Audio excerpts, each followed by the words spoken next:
بسم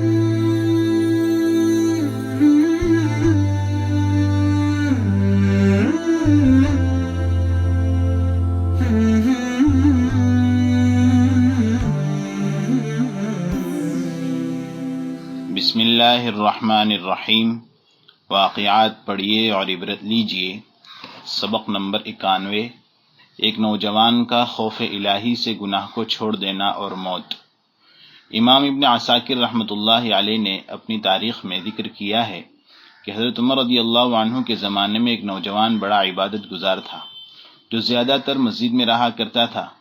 حضرت عمر رضی اللہ عنہ اس کو بہت پسند کرتے تھے۔ اس نوجوان کا بوڑھا باپ تھا جس سے ملنے وہ عشاء کے بعد جایا کرتا تھا، اور اس کے اس راستے پر ایک عورت کا گھر تھا۔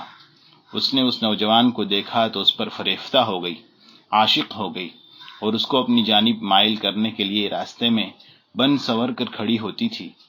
ایک رات وہ نوجوان اس عورت کے پاس سے گزرا تو وہ عورت اس کو بہکانے لگی، حتیٰ کہ وہ اس کے دھوکے میں مبتلا ہو گیا اور اس کے پیچھے اس کے گھر کی طرف چلنے لگا، یہاں تک کہ اس کے دروازے پر پہنچ گیا۔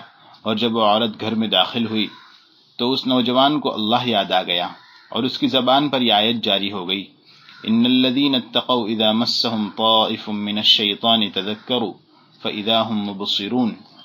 یقیناً جو لوگ تقوی رکھتے ہیں جب ان کو شیطان وسوسے سے پکڑتا ہے تو وہ اللہ کو یاد کرتے ہیں، پس وہ دیکھنے لگتے ہیں۔ پھر وہ نوجوان بے ہوش ہو کر گر پڑا۔ اس عورت نے اپنی باندی کو بلایا اور وہ دونوں اس کو اٹھا کر اس نوجوان کے باپ کے گھر تک لے گئے، اور اس کے باپ نے دیکھا کہ وہ بے ہوش ہے تو لوگوں کو مدد کے لیے بلایا اور لوگوں نے اس کو اٹھا کر گھر کے اندر پہنچایا۔ جب رات کا ایک بڑا حصہ گزر گیا تو اس کو ہوش آیا۔ باپ نے پوچھا کہ کیا ہوا تو کہا کہ خیر ہے۔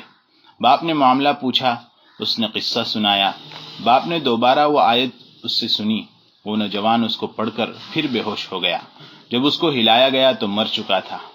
الغرض غسل و کفن دے کر رات میں ہی اس کو دفن کر دیا گیا، اور صبح حضرت عمر رضی اللہ عنہ کو اس کی خبر ہوئی تو تعزیت کے لیے تشریف لائے اور اس کے باپ سے فرمایا کہ ہمیں کیوں نہیں جنازے کی خبر دی۔ اس نے کہا کہ رات کا وقت تھا۔ حضرت عمر رضی اللہ عنہ نے کہا کہ چلو اس کی قبر پر جائیں گے۔ پس آپ اور آپ کے ساتھی قبر پر آئے۔ حضرت عمر رضی اللہ عنہ نے اس نوجوان کو خطاب کرتے ہوئے کہا کہ اے فلاں، قرآن میں ہے وَلِمَنْ خَافَ مَقَامَ رَبِّهِ جَنَّتَانِ، اور جو رب کے سامنے کھڑے ہونے کا خوف کھائے اس کو 2 جنتیں ہیں۔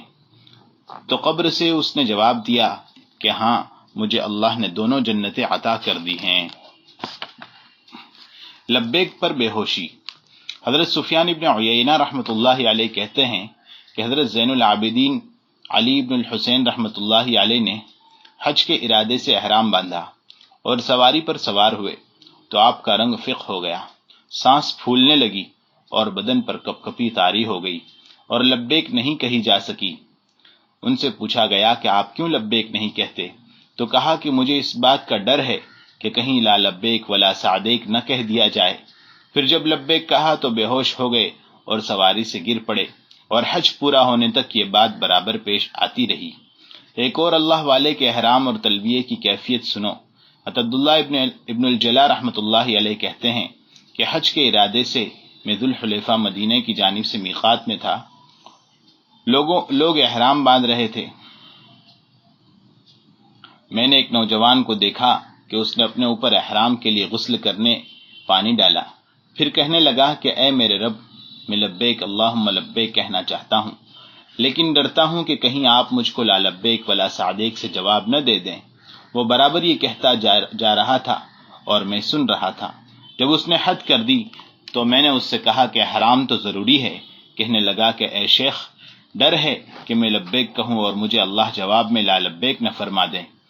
حضرت ابن الجلا کہتے ہیں کہ میں نے اس سے کہا کہ اللہ سے اچھا گمان رکھنا چاہیے، لہذا میرے ساتھ تم بھی لبیک اللہم لبیک کہو۔ پس اس نے لبیک اللہم کہا اور اس کو کھینچ کر کہا، اور اسی کے ساتھ اس کی روح نکل گئی۔